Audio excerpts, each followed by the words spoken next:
Hello बच्चों, कैसे हैं आप लोग।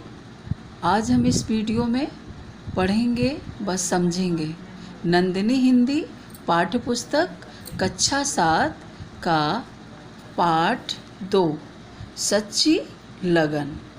सच्ची लगन पाठ हिंदी की गद्य विधा से अवतरित है। इसमें स्वयं के व्यक्तित्व का परिचय दिया गया है। स्वयं का व्यक्तित्व यानी खुद के व्यक्तिगत जीवन का परिचय, जैसे स्वामी विवेकानंद के जीवन का परिचय, मदर टेरेसा का परिचय। इस पाठ में अब्राहम लिंकन के बचपन का स्वयं के व्यक्तित्व का परिचय दिया गया है, जिसमें बचपन में उनके जीवन में उन्हें जिन जिन संघर्षों का सामना करना पड़ा उसके बारे में प्रस्तुत पाठ में हम पढ़ेंगे।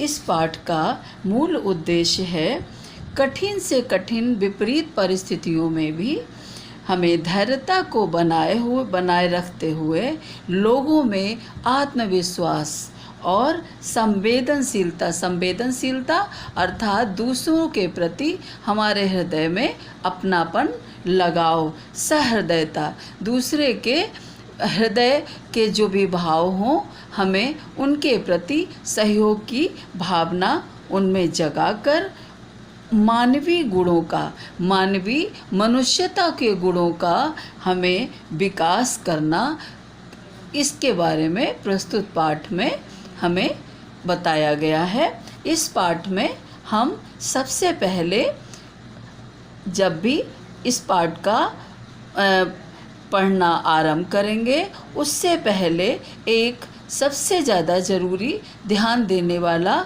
कार्य है कि आपको इस पाठ के जो भी कठिन शब्द हैं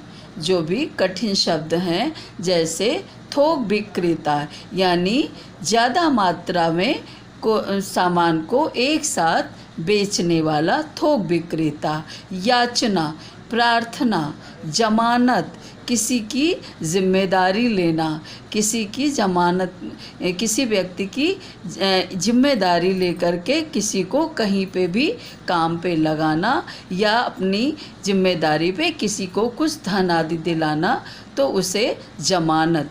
दृढ़ता अर्थात मजबूती, हृदय से बहुत मजबूत, प्रभावित, दूसरे को प्रभावित कर लेना, अपने प्रभाव में दूसरे को ले लेना, जिस पर प्रभाव पड़ता हो, आकर्षित कर लेता हो।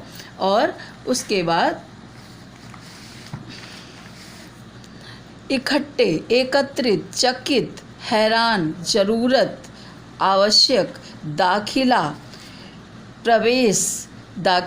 प्रवेश, जीविका, भरण पोषण का साधन, असमर्थ यानी कि जो समर्थ ना हो, भरोसा यानी कि सहारे, किसी के सहारे, स्तंभित, हैरान कर देने वाला, देहरी दहलीज को कहते हैं, बख्शीश, इनाम, अतिरिक्त, जो ज़रूरत से अधिशेष हो, ज़रूरत से अधिक, व्यय, खर्च करना, व्यसन, बुरी आदत, मिडिल, बीच की, पूर्वत, पहले की तरह, साप्ताहिक, सप्ताह में एक बार मिलने वाली वेतन, राशि, धन, अकस्मात, अचानक, आहट यानी कि जो है बिल्कुल धीमी गति से किसी के पदचापों, पैरों की आवाज़, भस्म, राख, झुलसकर, जलकर, कारोबार, व्यापार, स्वाहा,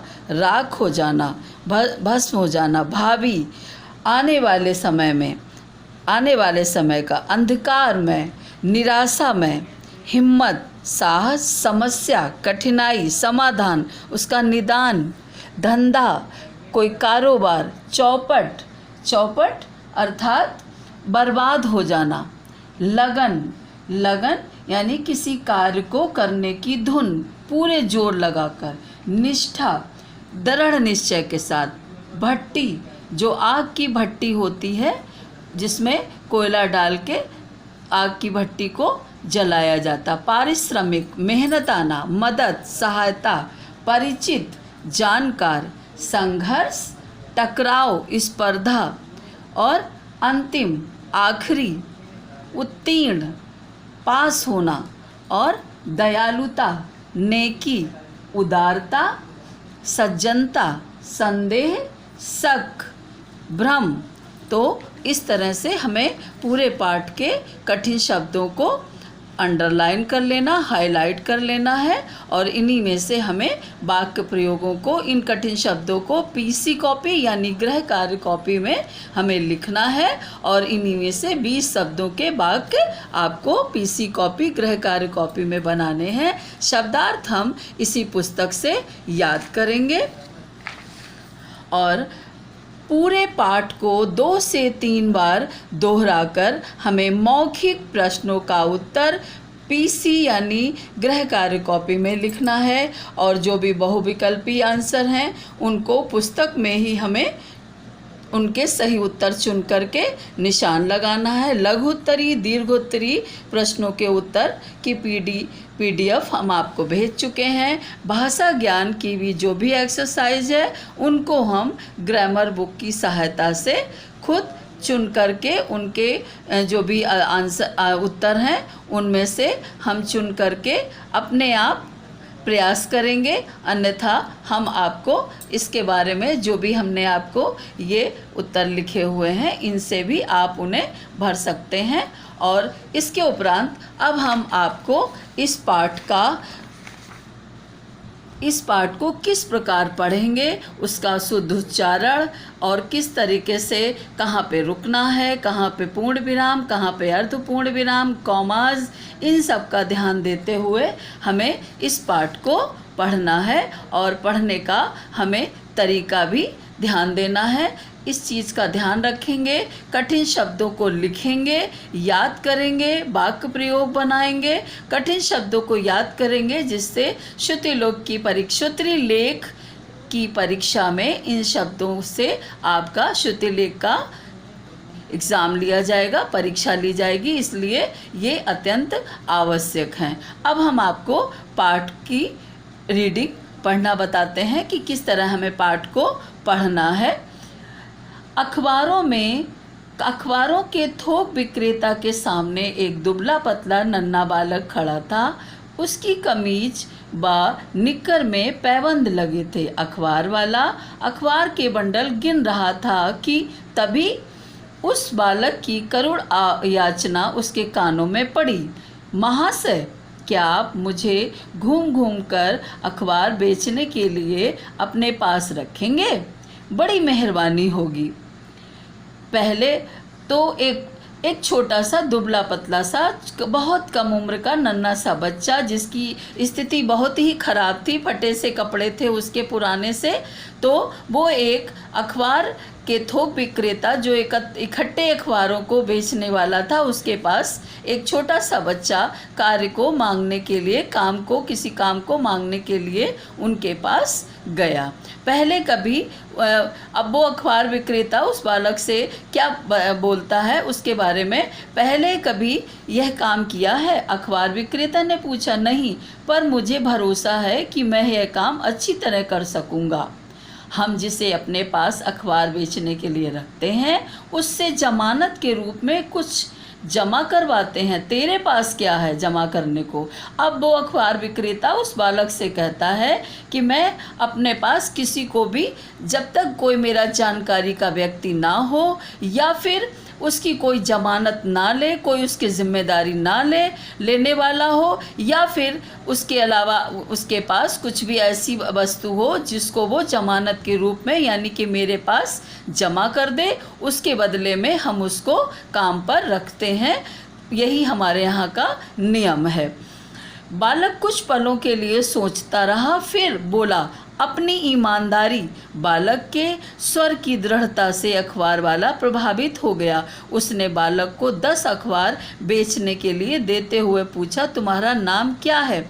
जब बालक ने जमानत के रूप में जब मांगा थोक विक्रेता ने कोई सामान, तो उसने अपनी ईमानदारी को उनके पास जमानत के रूप में रखने के लिए कहा। और उस समय कहते समय उसकी स्वर में बहुत ही दृढ़ता थी, बहुत वो मजबूत पक्के हृदय के साथ, पक्के इरादे के साथ उस बात को कह रहा था। इस बात से वो थोक विक्रेता बहुत प्रभावित हुआ और उसने उसे बेचने के लिए 10 अखबार दे दिए और साथ में उसका नाम पूछा तो बालक कहता अब्राहिम।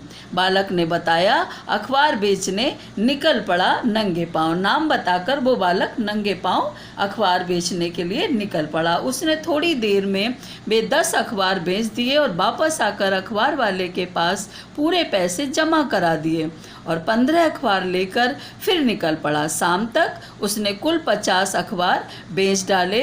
अखबार विक्रेता उसकी ईमानदारी से बहुत प्रभावित हुआ। वो मेहनती बालक जो था, उसने ईमानदारी से जो भी उसे दिन भर में उसने बहुत कठिन परिश्रम करके पहले 10 अखबार बेचकर पैसे जमा कर दिए और उसके उपरांत उसने और शेष अखबार लेकर शाम तक 50 अखबार एक दिन में बेचे, जिससे कि उसका मालिक बहुत ही प्रभावित हुआ। इस दृश्य में आप देख रहे हैं नन्हा सा बालक जो है वो अब्राहिम है और ये थोक विक्रेता जिसके पास ये काम मांगने के लिए गया था। ये अखबार जो है थोक में उसके पास है और ये इसने अपनी बातों से, अपनी दृढ़ता से, अपनी ईमानदारी से थोक विक्रेता को अत्यंत प्रभावित कर लिया था, खुश कर लिया था। शाम को विक्रय के हिसाब से वह उसे पैसे देने लगा तो वह बोला, आप मुझे उतने ही पैसे दें जिससे मैं रात का खाना खा सकूं, बाकी अपने पास जमा कर लें, 2-3 दिन बाद इकट्ठे ले लूँगा। अखबार विक्रेता बड़ा चकित हुआ। 2-3 दिन बाद अब्राहिम ने अखबार विक्रेता से पैसे मांगे और पूछा, क्या आप जानते हैं आज इन पैसों की ज़रूरत क्यों पड़ी? नहीं, मैं नहीं जानता। वह बोला, आज मैं पढ़ने के लिए पाठशाला में दाखिला लेने जा रहा हूँ। फिर उसने बताया कि वह एक अनाथ बालक है और पढ़ लिख कर योग्य व्यक्ति बनने और मजदूरी से अपनी जीविका कमाने के लिए ही अखबार बेच रहा है। दरअसल उसके माता पिता मरे नहीं थे। पिता ने दूसरा विवाह कर उसकी माता को छोड़ दिया और उसका पालन करने में असमर्थ माँ ने भी उसे भाग्य के भरोसे छोड़ दिया। उसकी बात सुनकर अखबार विक्रेता अत्यंत स्तंभित रह गया, यानी हैरान रह गया। अब यहाँ पर वो बालक जो था लगातार परिश्रम कर रहा था और परिश्रम करके सिर्फ एक समय के खाने के पैसे वो उससे विक्रेता से ले लेता था। अतिरिक्त पैसे वो उसके पास ही जमा कर देता था। वो पैसे क्यों जमा कर रहा था? एक दिन जब वो लेने गया तो उसने दुकानदार से उस बात को बोला कि आप जानना नहीं चाहेंगे कि आज मैं पैसे आपसे क्यों लेना चाहता हूँ? क्योंकि मैं पढ़ना चाहता हूँ और मैं पाठशाला में दाखिला के लिए ये पैसे जमा कर रहा था, जिसके दाखिला के लिए ही मैं आपसे अपने शेष जमा किए हुए पैसे लेने के लिए आया हूँ, क्योंकि मेरे माता पिता मुझे पढ़ाने में असमर्थ रहे। मैं अनाथ नहीं हूँ, बल्कि मेरे पिता ने जो है दूसरा विवाह कर लिया, माँ को छोड़ दिया। माँ भी असमर्थ थी मेरे पालन पोषण में, इसलिए मैंने इस कार्य को चुना और इस कार्य को करके मैं पढ़ना लिखना चाहता हूँ। ये इतनी कम उम्र में उसकी ऐसी बातों को सुनकर वो दुकानदार बहुत ही हैरान रह गया। अब्राहिम सारे दिन अखबार बेचता और शाम को एक पाठशाला में पढ़ने जाता। वह अपने काम के प्रति जितना ईमानदार था, पढ़ने में भी उतना ही तेज और बुद्धिमान भी था। वह सड़क के किनारे लगी बत्ती की रोशनी के नीचे बैठकर पाठशाला से दिया गया काम रात गए तक पूरा करता। रात होने पर जब उसे नींद आती तो अखबार विक्रेता की दुकान की देहरी पर ही एक टाट डालकर पड़ा रहता। चूँकि वह ईमानदार था, अतः अखबार वाला उसके प्रति दयालु था। कभी कभी वह उसे बख्शीश के रूप में कुछ अतिरिक्त पैसे भी देता, पर अब्राहिम एक एक पैसा बहुत सोच समझकर उपयोगी कार्य के लिए खर्च करता। अधिकांश पैसे वह अच्छी पुस्तकें खरीदने में ही व्यय करता। ना तो उसे कोई फालतू शौक था, ना व्यसन। 14 वर्ष होते होते अब्राहम ने मिडिल की परीक्षा पास कर ली थी। अब यहाँ पर उस बालक ने, जब वो 14 वर्ष की उम्र तक पहुँच गया तो उसने मिडिल यानी जूनियर हाई स्कूल की परीक्षा पास कर ली, और उसके लिए उसने पूरे दिन परिश्रम करके शाम के समय पाठशाला में जाकर पढ़ता, आधी रात तक अपना पाठशाला का कार्य करता, और रात्रि में नींद आने पर वहीं दुकानदार अपने मालिक की वहीं पर दुकान के बाहर वहीं पर सो जाता। अखबार थुकरे जो उसका मालिक था वो भी बहुत उसकी ईमानदारी से प्रसन्न था, और उस पर उसकी एक विशेष दया भी थी। उसकी ईमानदारी से प्रभावित होकर वो कभी कभी बख्शीश के रूप में अतिरिक्त पैसे भी उसे दिया करते थे, जिसे वह किसी भी व्यर्थ के कार्य में नहीं खर्च करता था, बल्कि उनको वो बहुत संभाल कर अपनी पढ़ाई के लिए एकत्रित करता जा रहा था। उसका मालिक अखबार विक्रेता बूढ़ा हो चला था और काम करने का उसका उत्साह पूर्ववत न रहा। उसका सारा कामकाज अब्राहिम देखता। इतना ही नहीं, वह उसकी सेवा टहल भी कर दिया करता। मालिक अब उसे साप्ताहिक वेतन देता था, पर वेतन की कुछ राशि अपने खाने खर्च के लिए रखकर वह अपने मालिक के पास यह कहकर जमा कर दिया करता था कि आगे काम आएगी। ऐसा वह इसलिए कर रहा था कि अवकाश के बाद जब विद्यालय फिर खुलेंगे तो हाई स्कूल में दाखिला लेने के लिए उसे अधिक रकम की ज़रूरत पड़ेगी। अब पुस्तकों पर भी पहले की अपेक्षा अधिक खर्च आएगा। और अब उसे जो है ना जूनियर हाई स्कूल की परीक्षा पास कर लेने के बाद जो है उसे अब हाई स्कूल में दाखिला लेना था। इसके लिए उसे और धन की आवश्यकता थी, तो वह अपने मालिक की और भी ज़्यादा देखभाल करता। पूरे कार्य को अब वह स्वयं ही देखने लग गया था, क्योंकि उसका मालिक धीरे धीरे बूढ़ा हुआ जा रहा था। उसके अंदर कार्य करने का उत्साह और तेज़ी उतनी अब नहीं रह गई थी पहले की भांति। इसलिए अब वो संपूर्ण कार्य ज़्यादातर अब्राहिम के ही सहारे छोड़ देता था, और उसे पहले की अपेक्षा अब साप्ताहिक वेतन मिलने लग गया था, जिसमें धनराशि भी उसे ज़्यादा मिलने लगी थी। अब वह उसे ज़्यादा धनराशि की आवश्यकता भी पड़ रही थी, इसलिए वो उसे आगे के हाई स्कूल की परीक्षा के लिए किताबों के लिए लगातार जमा कर रहा था। उसमें वो कभी भी व्यर्थ उन पैसों को नहीं खर्च करता था। कभी कभी विपदा इतनी अकस्मात और दबे पांव आती है कि आहट तक नहीं होती। अब्राहिम के साथ भी कुछ ऐसा ही हुआ। अखबार विक्रेता मालिक की दुकान उससे लगे घर में आग लग गई। न सिर्फ सब कुछ जलकर भस्म हो गया, बल्कि आग की चपेट में झुलसकर मालिक भी चल बसा। अब्राहिम समझ न पाया कि वह कहाँ जाए, क्या करे। आग ने उसके मालिक उसका कारोबार तो स्वाहा किया ही था, उसके भावी जीवन की रूपरेखा को भी झुलसा डाला था। उसे अपना भविष्य अंधकार में नजर आ रहा था। कहाँ से लाएगा वह हाई स्कूल में दाखिले और पुस्तकों के पैसे? पर क्या हिम्मत हारने से कभी किसी समस्या का समाधान हुआ है? उसने हिम्मत बांधी और अपनी समस्या के समाधान के लिए फिर से कमर कसकर जुट गया। अब यहाँ पर वो जो लगातार कड़ी परिश्रम करके वो छोटा सा बालक अपनी आगे की पढ़ाई के लिए ज़्यादा से ज़्यादा पैसे एकत्रित कर रहा था, ये सभी व्यक्तियों के ऊपर ये जो है ना समय आ सकता है कि हम कितनी भी परिश्रम करें, कितनी ही मेहनत क्यों ना करें, लेकिन कितनी ही ईमानदारी से क्यों ना चलें, लेकिन कब मेरे ऊपर कौन सी विपत्तियां आ जाएं, कौन सी कठिनाइयां आ जाएं, इसका हमें पता ही नहीं होता है। ऐसा ही उस बालक के साथ ही भी हुआ। उसने जो भी अपना धन एकत्रित किया था लगातार मालिक के पास, और वो सारा धन उसका जो भी लेखा जोखा रजिस्टर में था वो सब मालिक की दुकान में लगी आग से सब कुछ जल कर भस्म हो गया, राख हो गया। और सिर्फ मालिक का सारा कारोबार ही जलकर राख नहीं हुआ, बल्कि उसका मालिक भी उसमें जलकर चल बसा, यानी उसकी भी मृत्यु हो गई। और उसका सारा कारोबार तो सब कुछ स्वाहा हो ही गया था।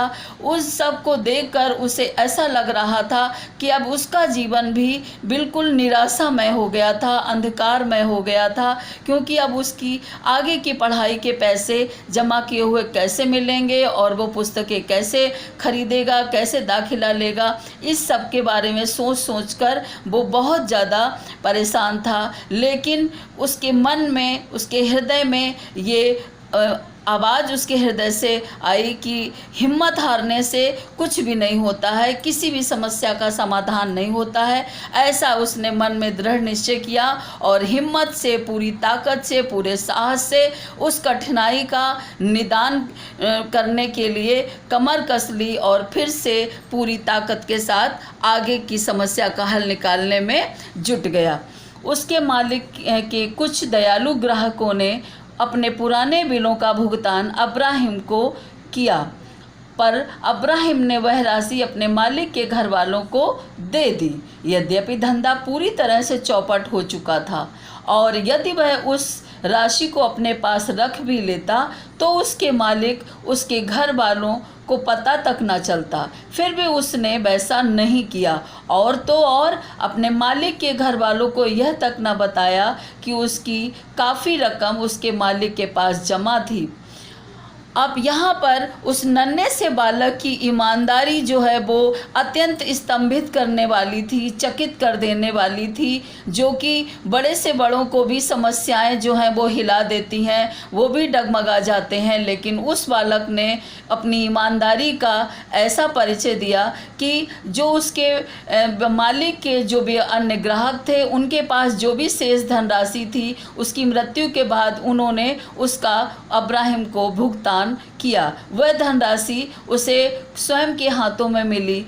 वो चाहता तो उस धनराशि को अपने जो भी मालिक के पास शेष पैसे जमा किए हुए थे वो उन पैसों को अपने पास रख लेता, क्योंकि उनके बारे में घर के किसी भी सदस्य को कुछ भी पता नहीं था और वह उससे अपने दाखिले और पुस्तकें, दाखिले के लिए फ़ीस के लिए पैसे और पुस्तकें ले सकता था। लेकिन उसने उन पैसों को पूर्ण ईमानदारी के साथ उनके उस घर वालों को दे दिए, उस समय आई समस्या से, विपदा से जो है ना निपटने के लिए। और उन्हें ये तक भी नहीं बताया, उन्हें ये तक भी जाहिर नहीं किया कि उसके धनराशि जो है वो उस भयानक आग में जलकर भस्म हो गई। और आखिर कुछ दिनों तक परेशान रहने के बाद उसने सच्ची लगन व निष्ठा से अपने लिए काम ढूंढ ही निकाला।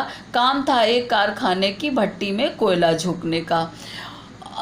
इस काम में उसे जो भी पारिश्रमिक मिलता उससे वह एक ही जून खाना खाकर बाकी पैसे जमा करता, क्योंकि अब विद्यालय खुलने में मात्र 1 माह रह गया था।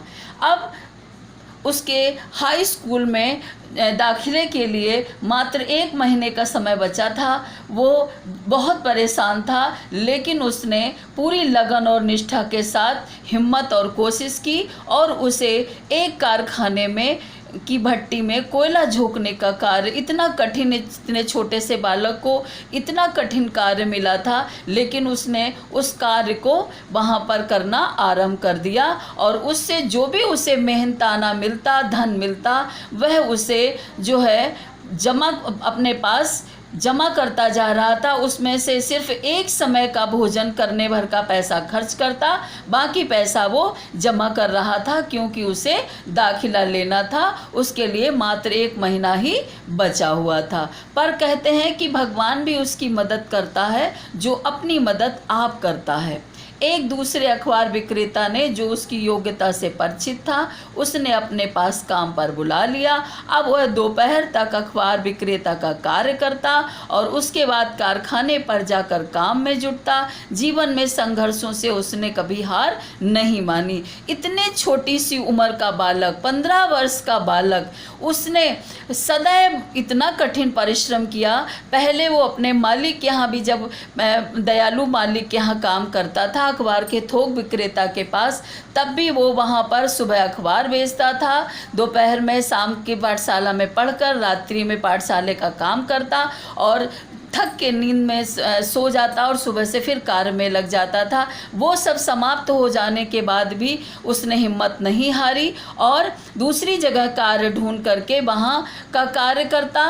सुबह अखबार बेचने का, पहले सुबह अखबार बेचने का कार्य करता, उसके बाद कारखाने में जाकर कोयले की भट्टी में कोयला झोंकने का कार्य करता और उसके बाद जो है वो अपने सारे दिन मेहनत करके वो सिर्फ एक ही धुन उसके मन में लगी थी, एक ही लगन लगी थी कि उसे अपने विद्यालय खुलने के ठीक समय तक हाई स्कूल की दाखिला की फीस और पुस्तकों के लिए रुपए जमा करने थे। तो जिसके मन में दृढ़ इच्छा होती है, लगन होती है, ईश्वर भी उसकी मदद साक्षात आकर के करते हैं, जैसे कि उसके साथ हुआ। उसे पहले मालिक के यहाँ एक और अखबार विक्रेता, जानकार अखबार विक्रेता थे, उन्होंने उसे अपने यहाँ कार्य पर रखा। वो 2 जगह कार्य करता और लगातार धन एकत्रित करता जा रहा था। विद्यालय खुलने पर उसने ठीक समय पर दाखिला लिया। मिडिल परीक्षा उसने प्रथम श्रेणी में उत्तीर्ण की थी, इसलिए उसे दाखिला मिलने में कोई कठिनाई नहीं हुई। दोनों जगह कार्य करके उसने ठीक समय पर दाखिला के लिए पैसे जमा करके, और उसे दाखिला मिलने में इसलिए भी दिक्कत नहीं हुई क्योंकि उसने मिडिल की परीक्षा जो थी बहुत अच्छे नंबरों से पास की थी, इसलिए उसे दाखिला भी मिल गया। और जानते हैं आप बच्चों, आप जानते हैं कि ये बालक कौन था? अब्राहिम बालक कौन था? वह अब्राहिम लिंकन, जो सन 1860 में अमेरिका का राष्ट्रपति बने, जिन्हें अमेरिकावासी अपना राष्ट्रपिता कहते हैं। जीवन के अंतिम क्षणों तक उन्होंने अपनी दयालुता और उदारता से कभी मुख नहीं मोड़ा। उनकी महानता पर भला कौन संदेह करेगा। तो यहाँ पर अमेरिका के इतने बड़े राष्ट्रपति, जिन्हें आज दुनिया में कौन नहीं जानता, उन्होंने किस तरीके से बचपन में कठिनाइयों का सामना किया और एक बहुत अत्यंत दरिद्र से परिवार में जन्म लेकर कठिन परिश्रम करके एक दिन अपने देश नहीं बल्कि पूरी दुनिया में अपना नाम, अपने परिवार का नाम उन्होंने रोशन किया। इस पाठ से आपको ये संदेश दिया जा रहा है, संदेश देना चाह रहे हैं इसके रचयिता कि अगर हम किसी कार्य को करने की धुन लगा लें, लगन अपने मन में सच्ची लगा लें, तो कोई भी परिस्थितियाँ, कोई भी कठिनाइयाँ मेरे सामने नहीं आ सकती हैं। हम उनको अपने परिश्रम से हर कठिनाई को दूर भगाते जाएंगे और हर समस्या का समाधान निकलता जाएगा। अगर हम खुद प्रयास करेंगे तो ईश्वर सदैव हमारे साथ रहते हैं, जैसे कि इस छोटे से बालक के साथ स्वयं ईश्वर ने उनके परिश्रम में सदैव साथ दिया। तो आप भी इस पाठ से शिक्षा लेकर के किसी भी परिस्थिति को अपनी उन्नति में रुकावट ना बनने दें, और चाहे आपके घर की परिस्थिति कैसी भी हो, आप अगर इस पाठ से शिक्षा लेकर के मेहनत करेंगे, परिश्रम करेंगे, तो इससे आप अपना भविष्य उज्जवल नहीं बल्कि अपने माता पिता, अपने परिवार, अपने क्षेत्र, अपने देश, बल्कि संपूर्ण दुनिया में एक सितारे की भांति चमकेंगे, जैसे कि अब्राहिम लिंकन भी एक सितारे की तरह आज भी पूरी दुनिया में जगमगा रहे हैं। तो इस पाठ को अच्छी तरीके से पढ़ें और समस्त अभ्यास कार्य पूर्ण करें और दिया गया कार्य जैसे हमने बताया है उसे उसी ढंग से पूर्ण करें। धन्यवाद।